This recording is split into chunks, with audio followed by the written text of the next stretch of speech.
আসসালামু আলাইকুম রহমতুল্লাহি অবরাকাতু। সম্মানিত দর্শক, দিনদার ইমানদার ভাই এবং বোনেরা, আজকে আমরা অত্যন্ত গুরুত্বপূর্ণ একটি বিষয় নিয়ে আলোচনা করব। আজকের বিষয় হলো পিতামাতার হক বা পিতামাতার অধিকার নিয়ে আমরা সংক্ষিপ্তভাবে কিছু জেনে নিব এবং কোরআন এবং হাদিসের আলোকে আল্লাহ এবং তার রসুল সাল্লাল্লাহু আলাইহি ওয়াসাল্লাম কি বলে গেছেন বা একটি সন্তানের জন্য কি করণীয় সেই বিষয়ে আমরা জানব।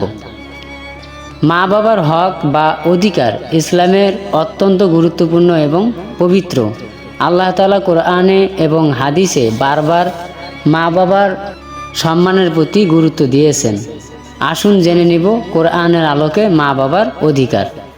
কোরআনে আল্লাহ রাব্বুল আলামিন বলেছেন, আর তোমার প্রভু আদেশ দিয়েছেন যে তাকে ছাড়া অন্য কারো ইবাদত করো না এবং পিতামাতার প্রতি সৎ ব্যবহার করো।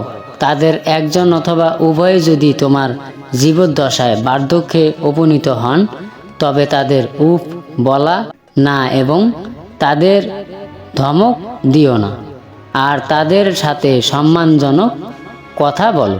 সূরা ইসরা আয়াত 23।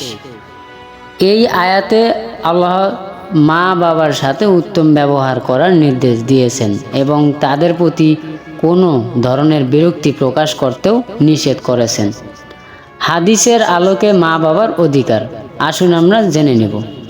হাদিসে রাসূলুল্লাহ সাল্লাল্লাহু আলাইহি ওয়াসাল্লাম বলেছেন, পিতামাতা সন্তানের জান্নাতের দরজা। ইচ্ছা করলে এ দরজা রক্ষা করব বা নষ্ট করো। তিরমিজি শরীফ।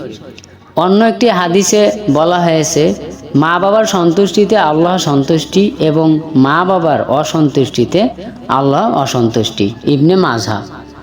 মা বাবার হকের উদাহরণ: 1 নাম্বার, সম্মান ও শ্রদ্ধা।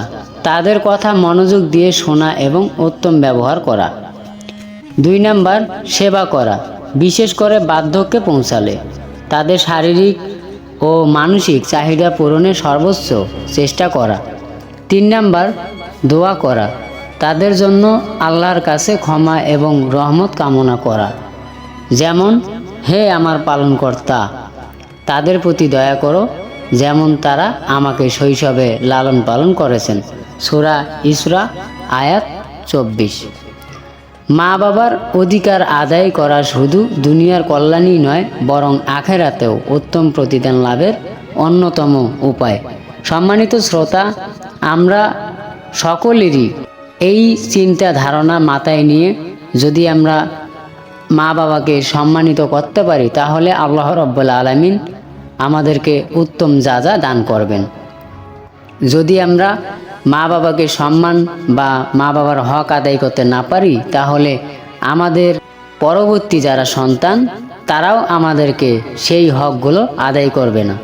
এগুলো হচ্ছে আমরা যে করব, আল্লাহ রাব্বুল আলামিন ঠিক আমাদের সন্তানের মাধ্যমেও সেই প্রতিদানই আমাদেরকে ফিরিয়ে দিবেন।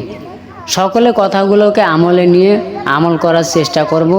বিশেষ করে মা বাবার হককে ভালো করে গুরুত্ব করে নিয়ে যেন আমরা তাদের হককে আদায় করতে পারি, সেই তৌফিক আল্লাহ রাব্বুল আলামিন আমাদের সবাইকে দান করুন। ভিডিওটি ভালো লাগলে একটি লাইক করবেন। চ্যানেলটিতে নতুন হয়ে থাকলে চ্যানেলটি সাবস্ক্রাইব করে পাশে থাকা বেল আইকনটি ক্লিক করে রাখবেন। সকলে ভালো থাকুন, সুস্থ থাকুন। আসসালামু আলাইকুম রহমতুল্লাহি ওয়া বারাকাতুহু।